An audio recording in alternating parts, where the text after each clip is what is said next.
Frères et sœurs, dans l'évangile que nous venons d'entendre, Jésus nous annonce une bonne nouvelle, mais aussi des conséquences douloureuses. La bonne nouvelle, c'est qu'il est venu apporter le feu sur la terre. Et ce feu, c'est le don de l'Esprit Saint qui vient bouleverser nos vies, en nous purifiant de nos péchés, et qui nous introduit aussi pleinement par Jésus dans la communion avec Dieu. Un feu qui nous apporte une joie profonde, une paix intérieure qu'aucune méthode humaine ne peut apporter. Un feu qui répand l'amour de Dieu dans nos relations humaines. Ce feu divin, Jésus nous confie la charge d'en témoigner pour qu'il se répande au sein de nos familles et de notre société. Mais les conséquences douloureuses, c'est évidemment que Jésus n'impose à personne ce feu qui prend source dans son amour miséricordieux. Et le diviseur avec un grand D, est là aussi pour nous en détourner. Et pour tenir bon, cela suppose une libre adhésion dans la foi, et déjà à l'époque de Jésus, beaucoup la refusaient, et cela provoquait des divisions au sein des familles, comme Jésus l'annonce dans l'Évangile. Des divisions, comme on le sait, qui iront jusqu'à de violentes persécutions. Aujourd'hui encore, ces persécutions continuent dans beaucoup de pays. Pour nous, c'est de façon moins violente peut-être, mais vivre sa foi chrétienne dans une société sécularisée peut engendrer aussi des divisions, y compris à l'intérieur de nos familles. Jésus nous prévient donc que le témoignage peut susciter de l'hostilité, mais en même temps, quand on lit les lectures du jour, nous voyons que il nous donne aussi un remède pour nous aider à tenir bon aussi dans le témoignage, sans avoir peur. J'en ai repéré un dans un de ces remèdes, dans la lettre aux Hébreux que nous avons entendue, où l'auteur nous dit « Courons avec endurance l'épreuve qui nous est proposée, les yeux fixés sur Jésus. » Les yeux fixés sur Jésus. Et sur Jésus en croix. Il nous parle bien de Jésus en croix. Et il ajoute « Méditez l'exemple de celui qui a enduré de la part des pécheurs une telle hostilité, et vous ne serez pas accablés par le découragement. » Recevons cet appel à fixer nos yeux sur Jésus et sur Jésus en croix pour tenir bon dans le témoignage de notre foi sans nous décourager. C'est ainsi que le feu divin se répand malgré tout dans le cœur de beaucoup de gens et nous en sommes témoins de façon merveilleuse en ce moment. C'est habité par cette conviction que j'ai pris la décision de consacrer mon diocèse de Quimper-et-Léon au Sacré-Cœur de Jésus. Pourquoi ai-je pris cette décision ? Je viens de promulguer à la Pentecôte de nouvelles orientations diocésaines qui ont été le fruit d'un long temps de cheminement, de plusieurs années, de démarches synodales, d'assemblées.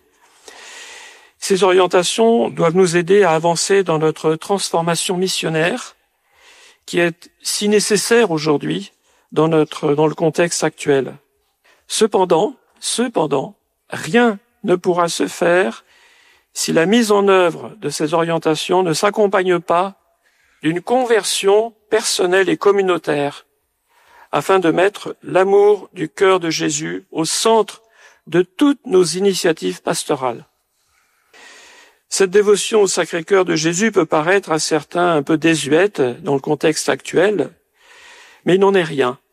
Et je dirais même qu'elle revient en force actuellement, avec notamment la publication par le pape François en 2024 de l'encyclique Dilexit Nos sur l'amour humain et divin du cœur de Jésus. Le pape François précisait que l'Église aussi en a besoin pour ne pas remplacer l'amour du Christ par des structures dépassées, des obsessions d'un autre âge, adoration de sa propre mentalité, des fanatismes de toutes sortes qui finissent par prendre la place de l'amour gratuit de Dieu qui libère, vivifie, réjouit le cœur et nourrit les communautés. Il y a 350 ans, Sainte Marguerite Marie avait entendu donc le Christ lui dire à quel point son divin cœur était passionné pour les hommes, avec le désir aussi que les flammes de son ardente charité se répandent sur tous les hommes pour les enrichir de ses précieux trésors. Le cœur sacré de Jésus exprime donc de façon incommensurable son amour pour nous. Il n'est pas un symbole imaginaire, il est un symbole réel qui représente le centre, la source d'où jaillit le salut de l'humanité tout entière. Alors à quoi cela nous engage de nous consacrer au Sacré-Cœur de Jésus? Il ne s'agit pas d'un geste magique, c'est une démarche spirituelle qui revêt plusieurs aspects, et j'en ai relevé 4 que je développerai aussi pour aider les fidèles de mon diocèse à se préparer à cette consécration. Une dimension personnelle, en renouvelant la consécration de notre baptême, avec le souhait de mettre ou remettre le Christ au cœur de notre existence, au point de dire comme saint Paul, « Je vis, mais ce n'est plus moi qui vis, c'est le Christ qui vit en moi ». Une relation avec le Christ, donc, qui est source de vie au cœur de toutes nos relations, relations conjugales, relations familiales, professionnelles, ministère, sacerdotal, diaconal, vie religieuse, etc. Deuxièmement, une dimension communautaire et missionnaire, car en consacrant un diocèse ou une paroisse, une communauté, même une famille au cœur de Jésus, eh bien les fidèles sont invités à vivre davantage selon l'Évangile, à prier, à recevoir les sacrements, à propager la foi et à témoigner aussi par leur manière de vivre. Il y a donc une dimension missionnaire. Comme le soulignait saint Jean-Paul II, la consécration au cœur du Christ doit être envisagée en relation avec l'action missionnaire de l'Église parce qu'elle répond au désir du cœur de Jésus de répandre dans le monde, à travers les membres de son corps, son dévouement total au royaume. Par conséquent, à travers les chrétiens, l'amour se répandra dans le cœur des hommes, nous dit saint Jean-Paul II, pour que se construise le corps du Christ qui est l'Église, et que s'édifie aussi une société de justice, de paix et de fraternité. Troisièmement, il y a aussi une dimension sociale, car se consacrer au corps de Jésus, c'est raviver notre amour du prochain, comme l'exprimait saint Charles de Foucault, l'amour du cœur de Jésus pour les hommes, cet amour qu'il montre dans sa passion, voilà celui que nous devons avoir pour tous les hommes. Et enfin, quatrièmement, je repère une dimension de réparation. Le pape François le dit clairement, avec le Christ, nous sommes appelés à construire une nouvelle civilisation de l'amour sur les ruines que nous avons laissées en ce monde par notre péché. Telle est la réparation que le cœur du Christ attend de nous. Au milieu du désastre laissé par le mal, le cœur du Christ veut avoir besoin de notre collaboration pour reconstruire le bien et le beau. Et le pape évoquait les blessures profondes que nous avons pu subir, ou dont nous avons été les auteurs aussi, et qui ne peuvent être vraiment guéries qu'avec l'aide du cœur aimant de Jésus.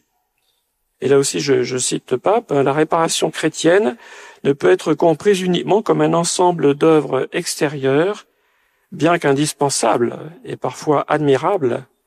Elle exige une mystique, une âme, un sens qui leur donne force, élan et créativité inlassables. Elle a besoin de la vie, du feu et de la lumière qui procèdent du cœur du Christ. Frères et sœurs, pour répandre le feu de l'amour du Christ dans notre société sécularisée, nous avons certes besoin de notre bonne volonté, de nos engagements dans diverses œuvres, de nos missions d'évangélisation, mais rien ne peut porter du fruit si nous ne fixons pas nos yeux sur Jésus, qui est à l'origine et au terme de notre foi. Et le cœur sacré de Jésus, qui a versé son sang pour nous, en est le signe par excellence. Mon diocèse sera consacré donc au Sacré-Cœur le 14 décembre, qui est notre fête patronale de Saint-Corentin, et ce sera pour nous aussi la fin, l'aboutissement, je dirais, de l'année jubilaire de l'Incarnation, et le début, on peut dire le lancement aussi de ces grandes orientations pour les 5 ans qui viennent. Et c'est grâce au cœur sacré de Jésus que nous allons pouvoir vivre tout cela en plénitude. Amen.